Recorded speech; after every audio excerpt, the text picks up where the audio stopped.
question was asked, why is there what is imperfect, evil, pain, and illness among karmic connections?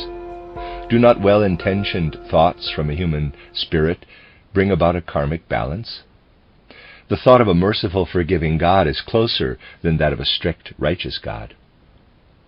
In answer to this question, the following can be said. Our idea of God as represented from the theosophical point of view includes the idea that human beings are being led in the course of time to their highest perfection. Indeed, they achieve a divine aim, not in any uncertain way, but by following a specific path. We are dealing with 7 planetary stages of development in our cosmos: Saturn, Sun, Moon, now the Earth, which later will transition into the 5th, then the 6th, and finally the 7th stage.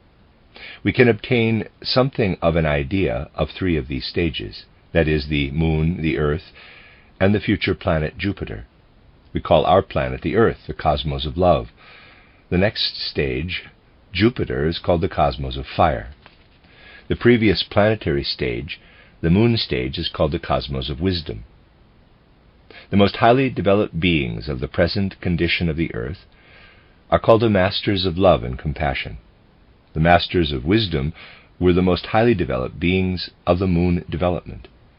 Out of wisdom they guided the construction of human organs from the cosmic forces of karma in such a way that, for example, at the right time, hunger and thirst occur. If these masters of wisdom appear in our time, then they come with too much wisdom. Is it not true that a piano maker must unfold his work in the workshop, and that in a concert hall his activity would produce only mischief? Thus, one and the same activity can be good in one location and bad in another.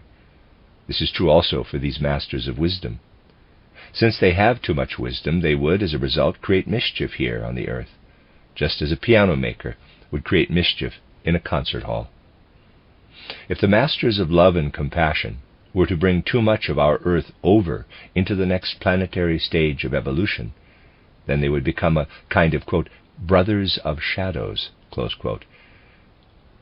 For this next stage will have the task of purifying the manas element on the plane of buddhi. All of these purified feelings for karma will then flow together into a single power that will strive toward the primal spirit that flows and floods through our planet. Everything that human beings feel today will, in the next stage, stream together in a purified form, like flames. And these many individual flames will be united into a total fire. Thus the future 6th planet is called the cosmos of fire. It will be formed from the purified feelings of human hearts as they intertwine and harmonize their sounds together. This future cosmos of fire will be related to our earthly cosmos, just as the Earth is related to its predecessor. What is essential must first have gone through wisdom, then through love, and finally it must rise up in fire. This is the goal that the primal spirit who streams through the cosmos strives for. It wants humanity to live through all the stages in between.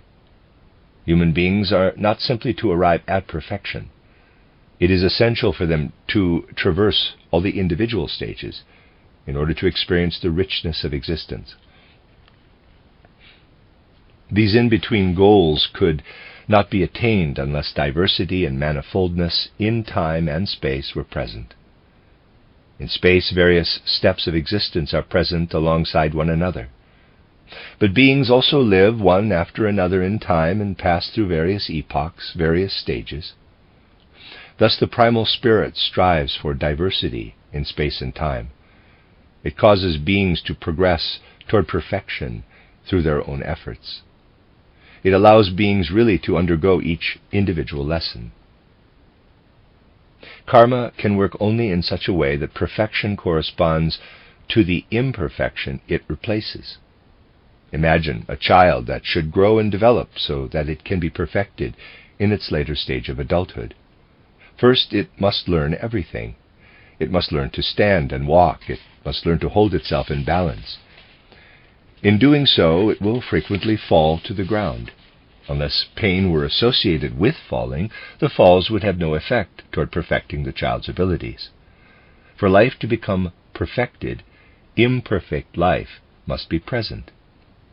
Every fact must have another associated with it, so that the first fact becomes a kind of lesson for us, so that it teaches us something.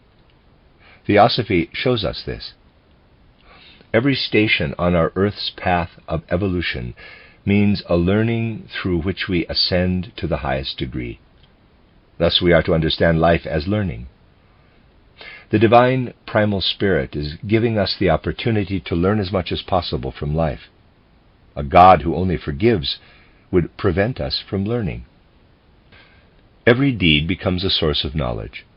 That would not happen unless every swing of the pendulum to one side were not followed by the pendulum swinging back. It is necessary that the pendulum be able to swing in both directions, so that we are not marionettes guided by the hand of a creator. Because the entire diversity of human life does not appear in some stages of our evolution, in other stages something must appear that seems like the swing of a pendulum in the opposite direction. Now, there are physical diseases. Fundamentally speaking, we cannot understand the origin of physical diseases. We can only understand that accidents happen to us. It is not at all easy for us to understand that our body can become sick out of itself, without any kind of accident having happened to it. The, quote, brothers of the shadow, close quote, are seen as the bearers of evil diseases that work from within outward. In the same direction, we can seek for the cosmic, karmic origin of physical diseases that appear without any external cause. Straying into evil happens through the presence of too much wisdom in the wrong location. In the physical realm, this signifies that the masters of wisdom have intervened too strongly into internal human organs. These masters should, however, be concerned with wisdom alone, and not delve into the physical sphere in the present stage of the Earth's evolution. Precisely in this way, the masters of wisdom engender physical illnesses when they do the same things here that they did rightly during an earlier stage. This principle of misplaced wisdom is the origin of physical suffering caused by evil. Our cosmos of love, compassion, and goodwill was preceded by the cosmos of wisdom, in which the beings dedicated their work to the construction of the physical body. The fact that their activity extends into our cosmos brings about illnesses. Diseases, physical and moral evils, are all the result of this common origin. This is a fact that arises from occult research of history.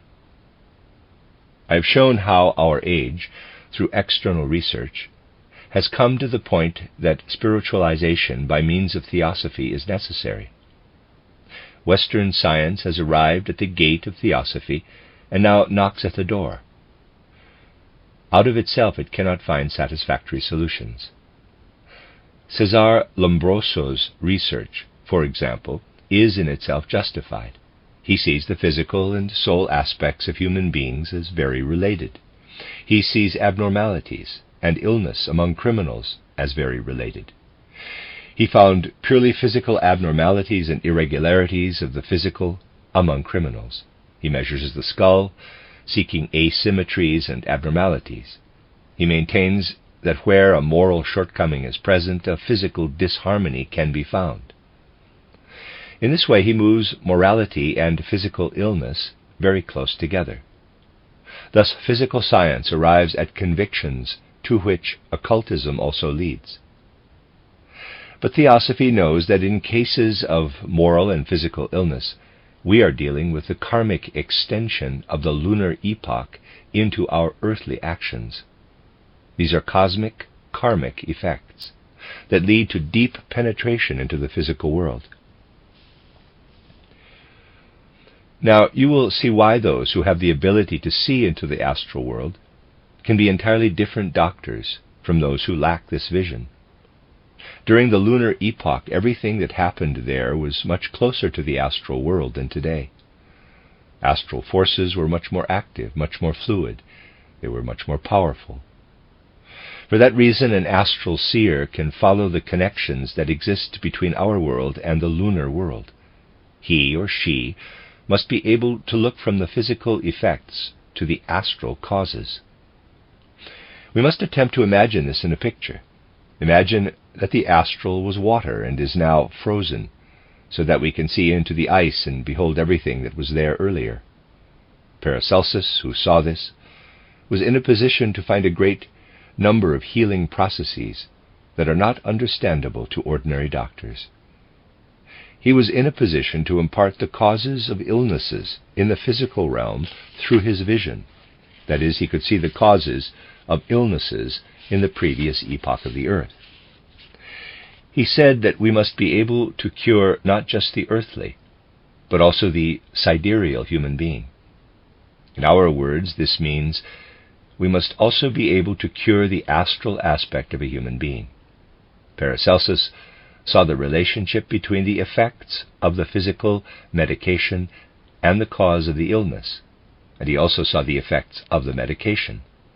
An ordinary doctor would find the effects through experiments. So you see how what appears as imperfection on earth is no longer imperfect for us on earth, if we understand it as a debt brought about by the present influence of earlier wisdom, a wisdom that was justified in the past. That which is perfect in our epoch can be imperfect in an earlier or later epoch. Jesus said, quote, "Why do you call me perfect? Only our Father in heaven is perfect." Close quote. No single being is perfect. It is only imperfect, at the place and at the time where it is found.